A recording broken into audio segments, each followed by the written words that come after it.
Hey guys, Sparsko here, back with another custom action figure review. And today we're reviewing Sektor. This is actually a really old custom I made, back when Mortal Kombat X got released for the first time. I know what you're thinking, hey, but this is the Mortal Kombat 9 look for him. And I'm like, yeah it is. That's because I was actually pre-ordering Mortal Kombat X at the time, and I was excited for it. And since I played Mortal Kombat 9 for quite a bit, I was like, maybe I should make a custom of, well, a character I've seen before. And then I gave up on making him halfway through his process. And now that you're seeing it, you could probably tell I'm finally finished. Actually, I finished it a week ago. And now let's take a closer look. As you could tell, he has a lot of detail, especially for one of my older sculpts. So if you want to know what's new about him, as I show you, all his detail, is actually his head and his shins and his feet. Everything else is actually old sculpt.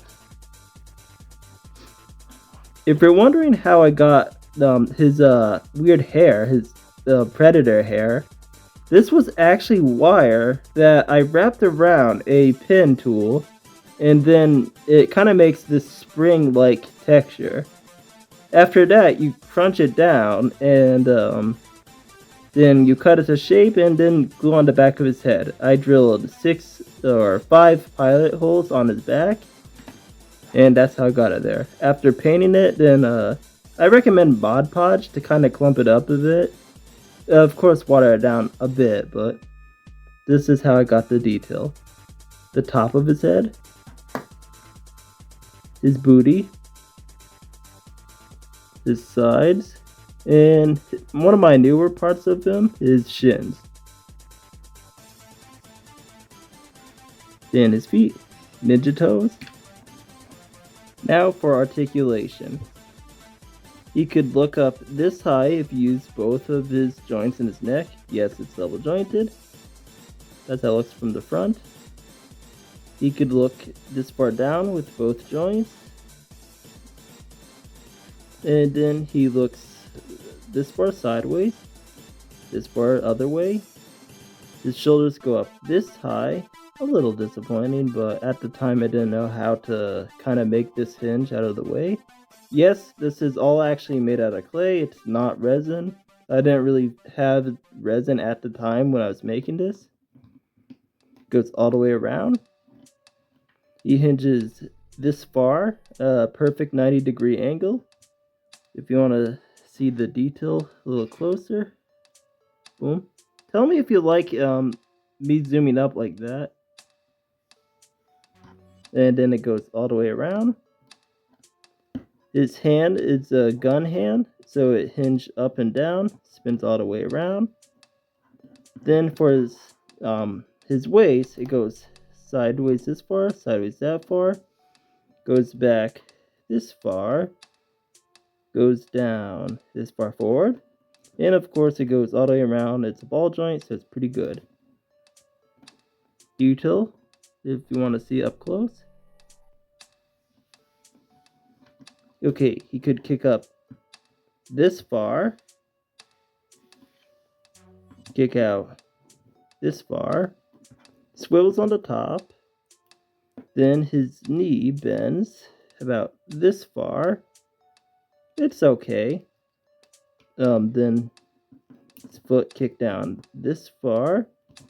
Can't really kick up because of these weird parts right here. And of course, ankle rocker.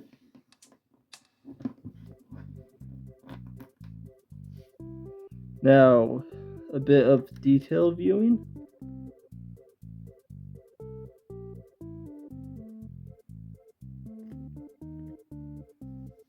Now for size comparison. He is approximately 6 inches. Webman, another shiny red armored person, aka Iron Man, McFarlane Toys The Walking Dead Michonne, the pre-RoboCop Kratos, another one of my customs, Withered Bonnie. And if you're wondering what type of action figure I used for Sector, that was a jet trooper from the 8th movie of Star Wars. And lastly, Koda Khan from McFarlane's Mortal Kombat line. As you can tell, he is a lot shorter. That's because I was actually aiming to be the scale of the Mezco Mortal Kombat line. And one more thing, if you guys are wondering, if you want to know how I got this red paint job, this was painted with a dark red. It was slightly dark. It was like a natural middle ground red, but it was slightly on the darker. Then I did a black wash. Then I used some sort of red metallic paint. I forget what it's called, but I'll put up an image of it later. That'll be it for this video, and thank you for watching.